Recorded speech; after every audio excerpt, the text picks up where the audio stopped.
break and be right back here at Richmond.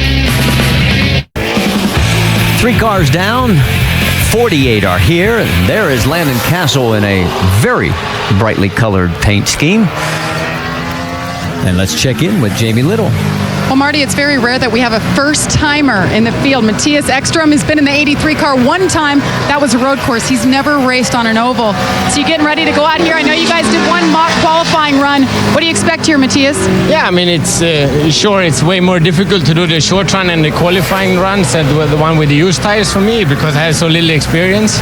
I will go out and I could see from the analysis we did from the practice that I should be able to go below the zero. So something 80, 90 is possible. So then we'll see what we get out of it.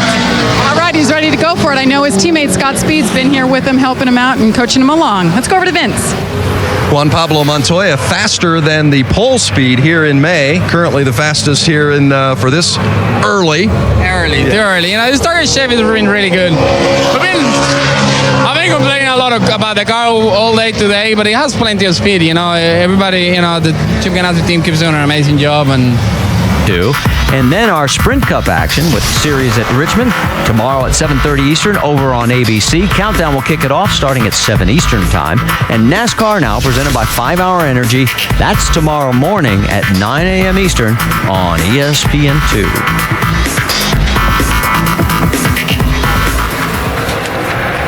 David Gillen has pulled his car out on the track while he's out getting ready. Let's check in with Vince. Jeff Gordon's won here a couple of times, was second in May. How was your car here for this qualifying run? You know, we've struggled when we've gone in qualifying trim here today. Not exactly sure what we're missing there, but I thought it was a pretty good lap. You know, we're 14th or something right now. You know, that or 13th or something. You know, we know that we're missing something, so we'll just get it ready to go race. We're excited about having military intelligence with the National Guard on board this weekend, especially for 9/11, and hopefully he can use some of that to our advantage to get up through the field tomorrow night. Yeah, Jeff Gordon always good here, and his car, guys, is much better in race trim earlier this afternoon. And as you finish up, Vince, David Gilliland finishes up. 21.59 seconds on that second lap is best. That puts him 21st out of 23. That you're in the shade in 3 and 4, and that it's changed a lot there. But, yeah, that's, as you said, Andy, that's probably a better scenario than if you go in there and overdrive. Yeah, because in that way you can really get off the corner good and with a lot of speed. So, good qualifying run. So here we go with Todd Bodine. As Todd is the first of the go or go home group. He was 9th quickest out of that go or go home group. And remember, we have a total of 5 cars that are going to be on the hauler by the close of business here in about the next half hour. Bodine's first lap, 21.85.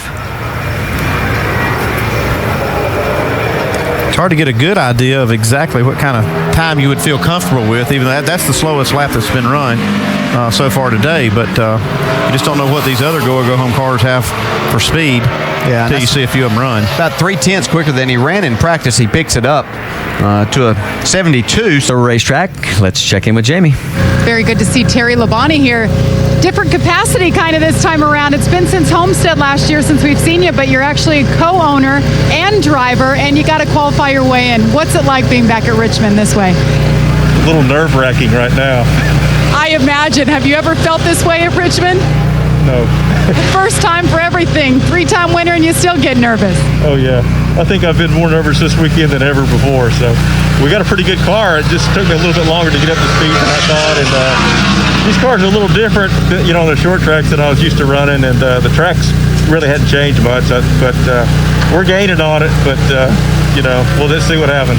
All right, good to see you back in the field. Terry Labonte looking to make another start here. He's been here quite a few times, Marty. Well, and as we watch Dave Blaney, I got to ask you, GJ, because you're talking about a 2-time Cup champion and still feeling nerves. I promise you that the last year or so of my career in those same type scenarios as we watching Dave Blaney with a good run right here.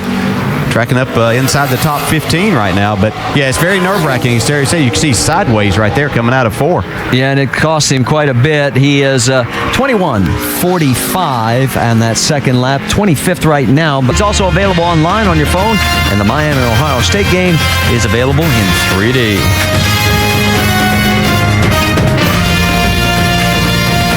This was the quickest of the go-or-go-home cars in practice, Casey Mears.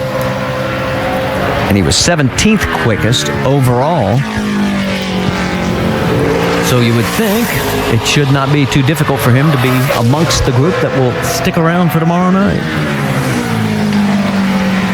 I see a little wiggle there into 3. Still got to go out there and do it. That's right. That's why we run them. Here we go. Cross the line. 21.58 seconds. You would like to think that wiggle was probably air pressure. Should be built up now to the point that he's liking his car a lot better. Don't you look at this right here, though. Look at this lap. It's within a tenth of the pole sitter going into 3. Yeah, still losing a little bit of time right there on the exit of 4, but still going to be a solid lap. It's going to jump him up to the 17th spot, makes him the fastest. Was that a real good second lap or not quite as good as you'd liked in the first lap? Well, the car was really good. I didn't drive it hard enough in turn 1 and 2 on either lap, really upset with myself because the car was pretty good. We felt like we had a good car in practice, and we didn't get a good clean lap in. We got a guy got in our way there, but we felt like we could run good, and I think we got some speed. We tested a lot, worked really hard to try to come here and run good, and we qualified really bad the last several trips here, and that was okay. The car had a whole lot more though, so that's a little disappointing. But I want to thank my sponsors, Amp Energy and National Guard, Mountain Dew, and all them guys. But we're trying to work on it, man. We're working really hard. We're working all week long trying to get this thing going and run better, and hopefully we'll see what happens this weekend. Still top 10, Marty. Yeah, Jason Leffler, who did not qualify last week at Atlanta, right now gets the car across the line, 1.54. And he's got 4 of the go-or-go-home cars behind him, so he's got to feel pretty good about that. I think he'll make it. Yeah, he'll just have to beat one of the remaining ones, and chances are pretty good that he's going to do that with that time. And as we get ready for Bobby Labonte, you guys were talking about during the break that Bobby could help brother Terry quite a bit. Yeah, Terry Labonte's down there pulling for Bobby right now to run a really good lap. Yeah, this is Bobby would have the first champion provisional, but if he can drive his way in, then that means Terry would get locked into the show by his championship. Here comes Terry compared to Leffler right now, and Labonte 21.63 seconds. He needs a little bit more speed if he's going to help his brother. Yeah, it looked a little bit slow there off of turn 2. Although he's carried some speed there, it looked a little slower than what he was. You can see it down the back straight. We got out of it a little early. See if he can get back to the throttle and pick it up. Whoa, so close to the wall, and he comes across the stripe, 21.61 seconds. 2, and that's the drifting demonstration. They need to tighten those cars up, man. That's loose. No, actually, that looks like that one's Atlanta. Pitting. That one's pitting. He's making a chassis adjustment. That looks like Atlanta last week, guys. That's what that looks like. All right, let's go out on track because Front Row Joe is just going to try and make the show.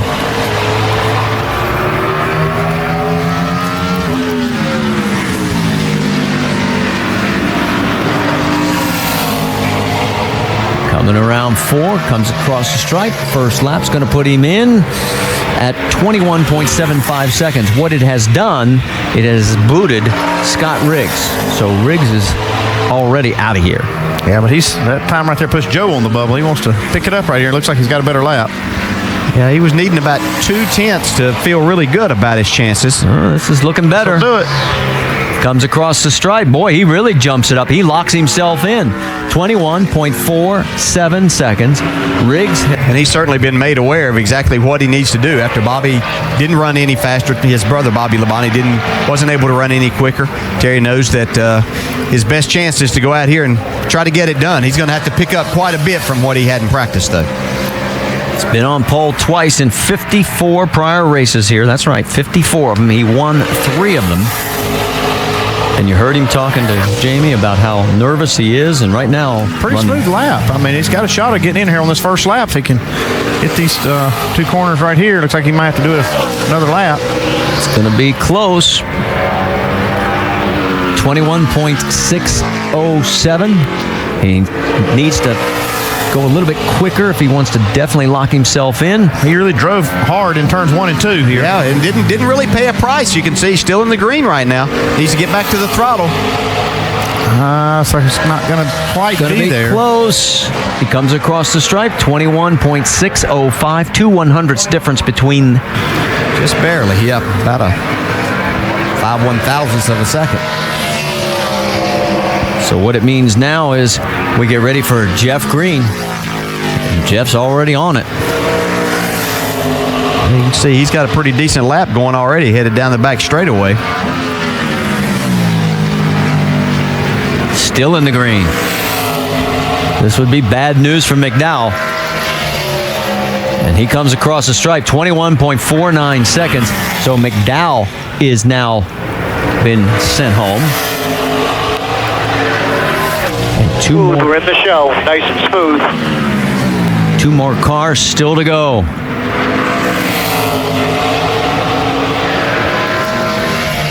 So Jeff on the second lap as the 2000 Nationwide Series champion runs a 21:35, puts him in the number 16 spot.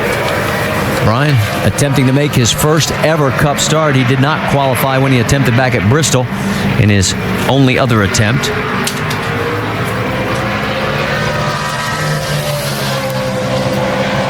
He's run 3 nationwide races here at Richmond. Right now, heading south. Yeah, you can see really fighting the steering wheel down in 1 and 2. He was the slowest car in practice.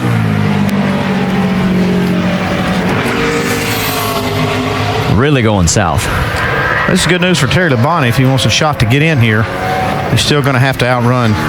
In fact, it's Mike Bliss. It's so south. He's the only car out of 47 to be in the 22-second range. He needs a miracle right now. Well, this just shows how difficult it is to come in. You see the car wash up the track, but how difficult it is to come in here against these guys that do this on a weekly basis and try to drive your way in. He does get down in the 21-second bracket at 21.96, but that's inning, and that is Mike Bliss. So he rolls off as our last car. He has finished 4th here in the September 04 Richmond race. That was his best of his 107 race career. That was in the Gibbs number 80. He's had 2 top 10 finishes here in 2010. 9th back at the July Daytona event when he was in the number 71, and 10th at Talladega when he was driving the 09. Well, he has to run better than a 21.605 to beat Terry Labonte. And this is going to be close. Tracking him directly against Terry Labonte. Oh, he got off the corner really right good. There. That's bad. Sideways. That's another lap. Paid the price, and that could hurt him on his second lap some here too, right where that speed loss was. He needs to pick up just a few tenths of a second, 2 to be exact. Boy, look how close this is going to be. Well, you know, when Terry Labonte's crew chief told him it's going to be close, boy, he wasn't kidding. There, he's into the green now. Can he keep it under control? Yeah, looks like he's going. He's looking better here. Barely going to get it. And he does. Bliss makes it in 21.56 seconds. So unfortunately, Texas Terry Labonte